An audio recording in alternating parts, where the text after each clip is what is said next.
தன்னை நன்றாக இறைவன் படைத்தனன், தன்னை நன்றாக தமிழ் செய்யுமாறு. நேயர்களுக்கு என் அன்பு வணக்கம்.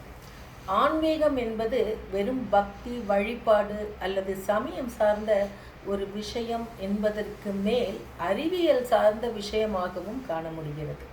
அதாவது மெய்ஞானம் என்பது விஞ்ஞானம் சார்ந்ததே என்பதை உணர முடிகிறது. இந்து என்ற வார்த்தைக்கு பல்வேறு பொருட்கள் உண்டு. அவைகளில் முக்கியமான ஒன்றுதான் ஒருவரை உற்சாகம் இழக்கச் செய்யும் அந்த ஒன்றை அழிப்பது.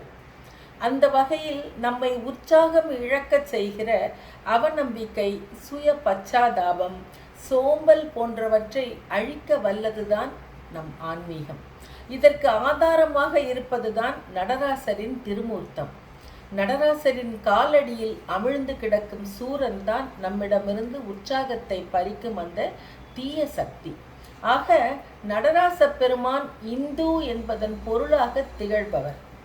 பொதுவாக ஆன்மீக நெறியில் நயந்து இருப்போரின் உள்ளம் என்றும் எதை கண்டும் அஞ்சுவதே இல்லை. எம்மை காக்கும் ஈசன் பரம்பொருள் எம்மை வழிநடத்துவான் என்ற இருமாப்பு கொண்டோர்களாகவே, அதாவது தன்னம்பிக்கையின் சிகரமாக வலம் வருகிறார்கள்.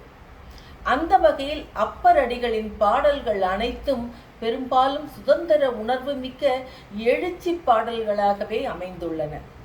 உழவாரப்படை கொண்டு சமூக பணியையும் குறைவில்லாது நிறைவேற்றியவர் அவர். சாதி, குலம், சமயம் என எந்தவித வேறுபாடும் இன்றி என் கடன் பணி செய்து கிடப்பதே என்ற தூய நெறியில் வாழ்ந்தவர்.